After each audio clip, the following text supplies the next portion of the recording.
जीत जीत मैं निरखत हूँ का प्रश्न उत्तर करेंगे।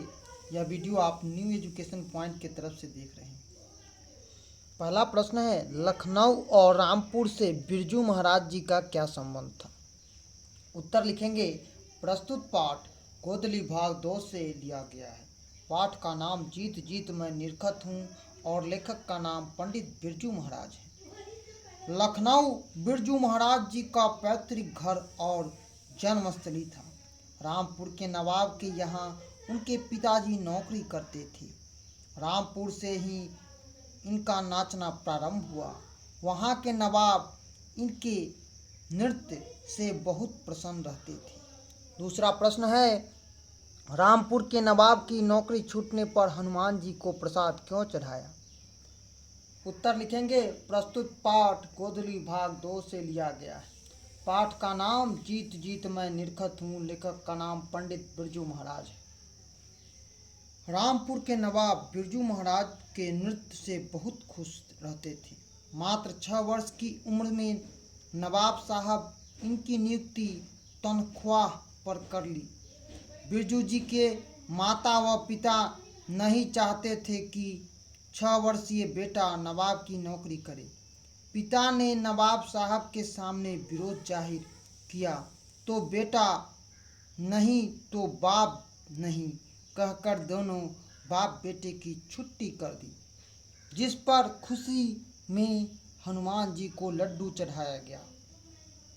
तीसरा प्रश्न है, नृत्य की शिक्षा के लिए पहले बिरजू महाराज किस संस्था से जुड़े और वहाँ किसके संपर्क में आए? उत्तर लिखेंगे। प्रस्तुत पाठ गोधली भाग 2 से लिया गया है। पाठ का नाम जीत जीत मैं निरखत हूँ, लेखक का नाम पंडित बिरजू। नृत्य की शिक्षा के लिए पहले बिरजू महाराज दिल्ली के हिंदुस्तानी डांस म्यूजिकल संस्था से जुड़े और वहाँ से निर्मल जोशी जी के संपर्क में आए।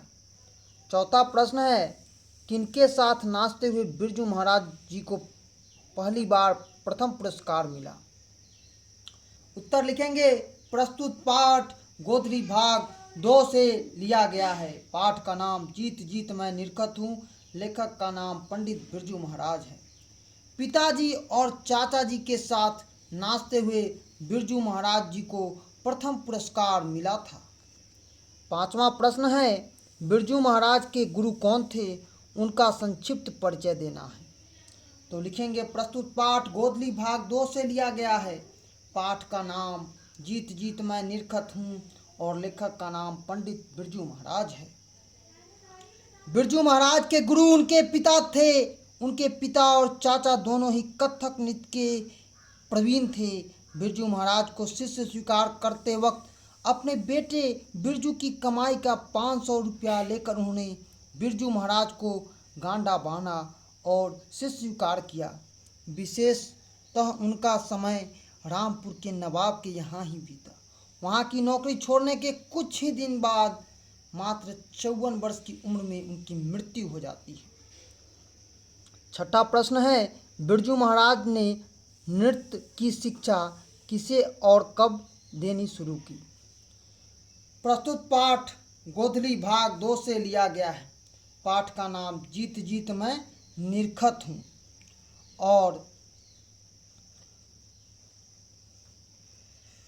1950 में बिरजू महाराज 25-25 रुपये का 2 ट्यूशन के माध्यम से नृत्य शिक्षा आर्य नगर में देते थे।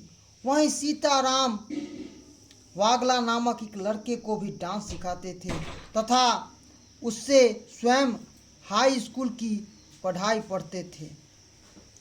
सातवां प्रश्न है, बिरजू महाराज के जीवन में सबसे दुखद समय कब आया? उससे संबंधित प्रसंग का वर्णन करें। प्रस्तुत पाठ गोधली भाग 2 से लिया गया है। पाठ का नाम जीत जीत मैं निरखत हूँ, लेखक का नाम पंडित बिरजू महाराज है। बिरजू महाराज के जीवन में सबसे दुखद समय तब आया जब उनके पिताजी का मृत्यु हो गया था। पैसा घर में एक भी नहीं था। पिता के श्राद्ध हेतु 10वें दिन के अंदर बालक बिरजू को 2 प्रोग्राम देने थे और जिससे 500 रुपया प्राप्त हुआ। उस समय उनकी उम्र महज 9 साल से ऊपर की थी। माता के साथ जहाँ तहाँ घूम घूम कर प्रोग्राम देकर अपना जीवन चलाते थे। 8वां, शंभू महाराज के साथ बिरजू महाराज के क्या संबंध थे? प्रस्तुत पाठ गोदली भाग 2 से लिया गया है। पाठ का नाम जीत जीत मैं निरखत हूँ, लेखक का नाम पंडित बिरजू महाराज है। और शंभू महाराज के जो थे वो क्या थे? तो शंभू महाराज बिरजू महाराज के चाचा थे। पिताजी के समय से ही खान पियान अलग अलग होता था। खाने पीने के शौकीन थे पिताजी और चाचा जी साथ साथ प्रोग्राम देते थे। पिता की मृत्यु के बाद शंभू महाराज के साथ बिरजू महाराज का संबंध पूर्ववत ही रहा। 9वां प्रश्न है, कलकत्ते के दर्शकों की प्रशंसा पर बिरजू महाराज ने नर्तक जीवन का पर क्या प्रभाव पड़ा? तो नर्तक जीवन पर उनका क्या प्रभाव पड़ा? उत्तर है प्रस्तुत पाठ गोदली भाग 2 से लिया गया है, जिस पाठ के रचयिता पंडित बिरजू महाराज हैं और पाठ का नाम जीत जीत मैं निरखत हूँ। कलकत्ते के दर्शकों की प्रशंसा का बिरजू महाराज के नर्तक जीवन पर विशेष प्रभाव पड़ा। बिरजू महाराज का नाम सभी अखबारों में छपे, उनके प्रोग्राम आने लगे। बिरजू महाराज को भी आत्मविश्वास जगा तथा इसी प्रकार की प्रशंसा आगे भी मिलती रहे। इसके लिए वे प्रयत्नशील रहे और आगे भी बढ़ते रहे। 10वां प्रश्न है, संगीत भारती में बिरजू महाराज की दिनचर्या क्या थी? प्रस्तुत पाठ गोदली भाग 2 से लिया गया है। पाठ का नाम जीत जीत मैं निरखत हूँ, लेखक का नाम पंडित बिरजू महाराज है। और संगीत भारती में बिरजू महाराज की दिनचर्या इस प्रकार थी। संगीत भारती में काम करना तथा ट्यूशन भी पढ़ाना, साइकिल से आना जाना करते थे। दरियागंज के मकान में रहते थे। दरियागंज से प्रतिदिन 5 या 9 नवंबर की बस से रीगल या ओडेन सिनेमा तथा रिवोली तक जाते थे। जैन साहब के मकान में रहकर प्रतिदिन प्रातः 4 बजे तक जे उठते थे और 5 बजे से 8 बजे तक रियाज करते थे।